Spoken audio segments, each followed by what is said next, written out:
Squid game के तीसरे episode की शुरुआत में दिखाया जाता है कि जैसे ही वैन इच्छुक खिलाड़ियों को खेल की जगह पर वापस ले जाती है, डिटेक्टिव जून हो अपनी कार से वैन का पीछा करता है।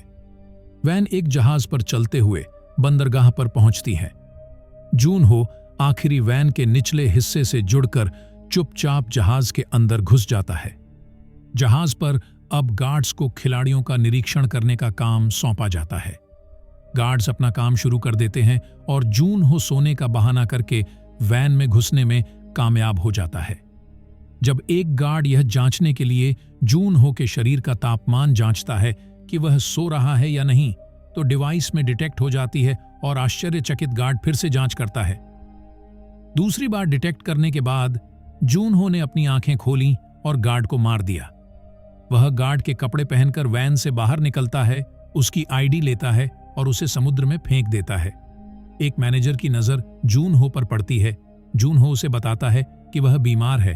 मैनेजर उसे जाने देता है और नियमों के बारे में चेतावनी देता है कि सीनियर जब तक पहला प्रश्न ना करें तो जूनियर उसे जवाब नहीं दे सकता।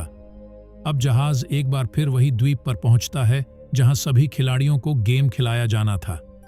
जैसे ही गार्ड खिलाड़ियों को हाल में ले जाते हैं और उनके कपड़े बदलते हैं, सै बायोक यानी प्लेयर 067 जो बेहोश होने का नाटक कर रही थी, चुपके से एक गार्ड से चाकू चुरा लेती है। फिर सभी खिलाड़ी अपने अपने बेड में जागते हैं। खिलाड़ी 001 बूढ़े व्यक्ति को गिहुन ने जगाया और कहा कि लगभग एक बार फिर से सभी लोग वापस आ गए हैं। उनकी बातचीत के दौरान सांग वू और अली उनके पास आते हैं और एक दूसरे के साथ शामिल होते हैं और चारों मिलकर एक टीम बनाते हैं, जिसके बाद सभी खिलाड़ियों को खाना दिया जाता है और वही गिहुन अपनी टीम के साथ अनुमान लगाता है कि उन्हें अगला गेम कौन सा खिलाया जाएगा। अब गार्ड्स सभी खिलाड़ियों को सोने के लिए कहते हैं। सोते समय प्लेयर 212 और से बायोक गार्ड से बाथरूम जाने की रिक्वेस्ट करते हैं। सै ब्योक वेंट्स में छिप कर जाती है और देखती है कि गार्ड्स कुछ पका रहे हैं, जबकि प्लेयर 212 बाहर गार्ड का ध्यान भटकाने में व्यस्त होती है। अगले दिन सै ब्योक ने प्लेयर 212 को बताया कि कर्मचारी चीनी पिघला रहे थे, यानी अगला गेम किसी कैंडी से रिलेटेड हो सकता है। खिलाड़ियों को अगले गेम में ले जाया जाता है, जो एक कमरे के अंदर होगा और खेल के मैदान जैसा दिखता है। कमरे में एक आकार वाले 4 दरवाजे हैं, एक सर्कल, एक स्टार, एक ट्रायंगल और एक अम्ब्रेला। हर एक खिलाड़ी को एक शेप चुननी होगी और चुने हुए शेप के दरवाजे के सामने एक लाइन में खड़ा होना होगा। खिलाड़ी 111 ब्योंगी पहले से ही जानता है कि अगला गेम क्या होगा, क्योंकि उसे एक पेपर द्वारा बताया गया था जो उसे नाश्ते के बन के अंदर मिला था। गिहुन और उसकी टीम ने निर्णय लिया कि उन सभी को अपना शेप स्वयं ही चुनना चाहिए। एक बार एक शेप चुनने के बाद हर खिलाड़ी कतार में खड़ा हो जाता है और सभी खिलाड़ी गार्ड्स से अपनी अपनी शेप की कैंडीज ले लेते हैं। इस बीच प्लेयर 001 बूढ़े व्यक्ति को एक स्टार के शेप की एक कैंडी मिलती है, अली को एक सर्कल कैंडी मिलती है, सई बायोक और सांगवू को एक ट्रायंगल कैंडी मिलती है, जबकि गिहुन को दुर्भाग्य से अम्ब्रेला के शेप की कैंडी मिलती है। फिर गेम का स्पीकर कहता है कि अगला गेम शुगर हनीकॉम्ब्स है, जिससे गिहुन बहुत भयभीत हुआ क्योंकि उसने उन सभी में से सबसे कठिन शेप चुना था। खेल शुरू होने से पहले स्पीकर खेल के नियमों के बारे में बताता है कि एक निर्धारित समय के अंदर सभी खिलाड़ियों को अपनी अपनी कैंडीज के शेप को बिना तोड़े बाहर निकालना है। खिलाड़ी दबाव में ध्यान केंद्रित करते हैं। हालांकि खेल 1 या 2 मिनट तक चलने के बाद खिलाड़ी 369 गलती से एक गार्ड के सामने अपना अम्ब्रेला शेप तोड़ देता है और अपनी जान गंवा बैठता है। खिलाड़ी इससे अधिक भयभीत होने के कारण पास होने के लिए अधिक उत्सुक रहते हैं। कई अन्य खिलाड़ी गलती से अपना शेप तोड़ देते हैं और बाहर हो जाते हैं। गिहुन घबराता हुआ यह सब देखता है। एक लड़की ने चोरी छिपे अपनी सुई को लाइटर से गर्म करके धोखा दिया ताकि शेप को काटना आसान हो जाए। इसके तुरंत बाद साइबायोक और अली अपनी कैंडी की शेप को निकालकर पास हो जाते हैं। इसी दौरान गेम में मौजूद सीनियर गार्ड ने जूनहो को रोका, जो गार्ड की ड्रेस पहनकर गेम में घुस आया था। और बाहर किए गए खिलाड़ियों को हटाने की अपनी गार्ड ड्यूटी नहीं कर रहा था।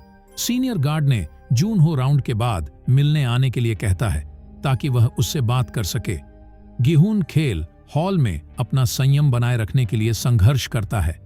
जब वह कैंडी को तराशता है तो उसका पसीना उस पर गिरता है। फिर वह उसे उठाता है और लाइट की ओर देखता है। जब वह यह देखता है कि कैंडी का कुछ हिस्सा उसके पसीने से पिघल गया है, वह अपनी कैंडी के पिछले हिस्से को चाटता है, क्योंकि उसका मानना है कि यदि वह कैंडी को ऐसे ही पिघला लेगा तो वह आसानी से कैंडी को बिना तोड़े उसकी अम्ब्रेला शेप निकाल सकता है। प्लेयर 001 सहित अन्य खिलाड़ी गिहुन की रणनीति को देखते हैं और गिहुन की नकल करते हैं। ये सब सुरक्षा कैमरे में देखकर कंट्रोल रूम में बैठा मैनेजर भी सभी खिलाड़ियों को देखकर चौंक गया था। ये रणनीति बूढ़े व्यक्ति और गिहुन को गेम के नेक्स्ट राउंड में जाने में मदद करती है। एक गार्ड खिलाड़ी 119 को अपनी कैंडी को दिखाने के लिए मजबूर करता है। वह धीरे से अपनी छतरी दिखाता है क्योंकि उसके हाथ कांप रहे थे, जिसका मतलब होता है कि उसकी शेप टूट गई है। इससे पहले कि गार्ड उसे गोली मार सके और उसकी हत्या कर सके, वह गार्ड पर चढ़ जाता है, उसकी आंख में सुई घोंप देता है और गार्ड की बंदूक चुरा के बंधक बना लेता है। फिर वह चिल्लाता है कि कैसे विजेताओं को आसान शेप मिले जबकि हारने वालों को कठिन शेप मिले। इसके बाद फ्रंटमैन कंट्रोल रूम से चीजों पर नजर रखते हुए गेम रूम की ओर बढ़ता है। सभी गार्ड्स तब अपने हथियारों का उपयोग हारे हुए खिलाड़ियों को मारने के लिए करते हैं जो समय पर अपना राउंड पूरा नहीं कर पाए। जीते हुए खिलाड़ी लॉबी की सीढ़ियां उतरते समय गोलियों की आवाज सुनकर डर जाते हैं।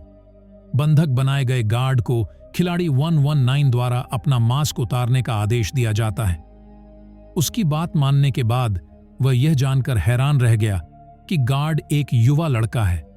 वह इस बात से हैरान हो जाता है कि इतनी कम उम्र का लड़का इस ऑपरेशन का हिस्सा कैसे हो सकता है। तभी अपना जीवन समाप्त करने के लिए वह खुद को सिर में गोली मार देता है।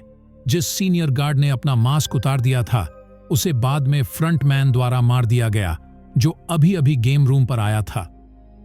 फिर वह अपने बाकी गार्ड्स को सूचित करता है कि यदि कोई खिलाड़ी या इस आइलैंड के अंदर कोई अन्य व्यक्ति उनका चेहरा देख लेगा तो उस गार्ड को मार दिया जाएगा। फ्रंटमैन और गार्ड्स के जाने के बाद जूनहो और बाकी वर्कर लाशों को साफ करने के लिए पहुंचते हैं।